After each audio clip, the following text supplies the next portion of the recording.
Wow, Bitcoin's price has just taken an absolute nosedive. It's been a wild, turbulent ride for investors for sure. So in this explainer, we're going to get to the bottom of what's really driving all this volatility. So get this, Bitcoin, the biggest crypto out there, has plummeted to around $73,000. That's its lowest point in 15 months. I mean, that drop has completely wiped out all the massive gains we saw since late 2024. And you'll remember, that period started with so much optimism. So the big question is, what is really going on here? Well, to figure this out, we're going to break it down and look at it from three different angles. First, what was the immediate trigger for the crash? Then, we'll zoom out to the bigger economic picture. And finally, we'll talk about what this all means for the future of Bitcoin. All right, first up, let's dive right into the most immediate cause.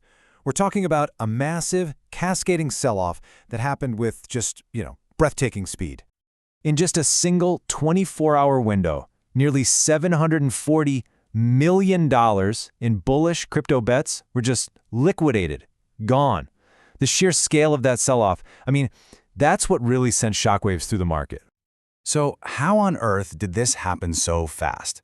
Well, it all comes down to something called leveraged long positions. Okay, in simple terms, think of these as super high-risk bets that people make with borrowed money.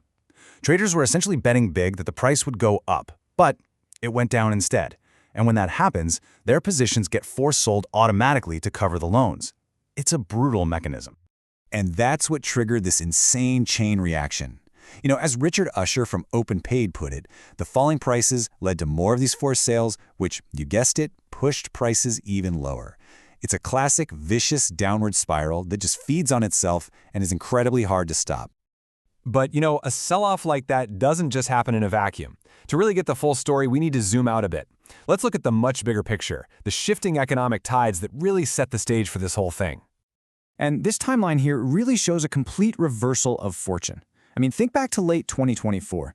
There was all this optimism, right? Sparked by hopes for friendlier regulations and really fueled by the Fed cutting interest rates. But then, fast forward, and things started to change. By late 2025, you get these hawkish signals from the Fed that start to sour the mood.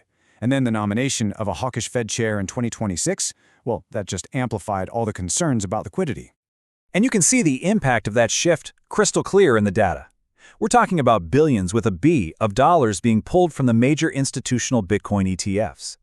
Look at this, $7 billion in November, $2 billion in December, another $3 billion in January. When you see numbers like that, it's a huge signal that the big money investors, the institutions, are starting to get really nervous.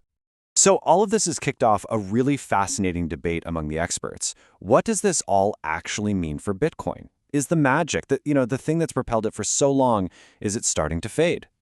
And right at the heart of this whole debate is a really cool concept from analysts at Deutsche Bank. They call it the Tinkerbell effect. The idea is simple, really.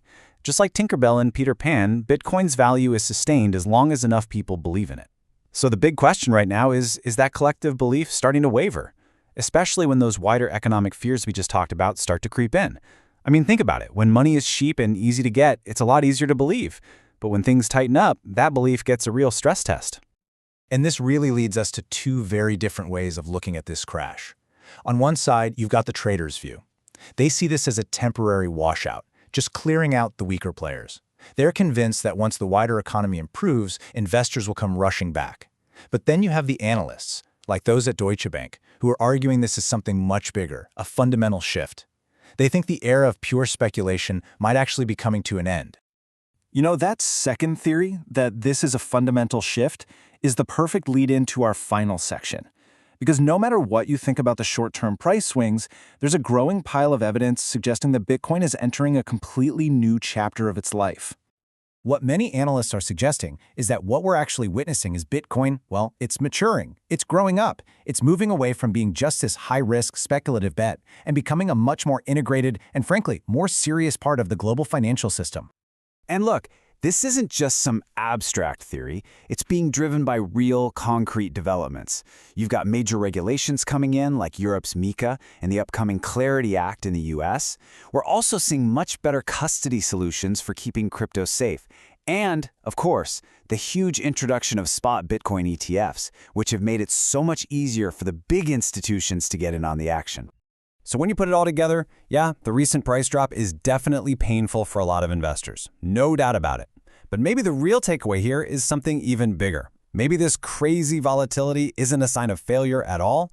Maybe these are just the turbulent and necessary growing pains of an asset making the huge leap from pure speculation into a mature institutional player. So the final question is, what will that new, grown-up version of Bitcoin actually look like?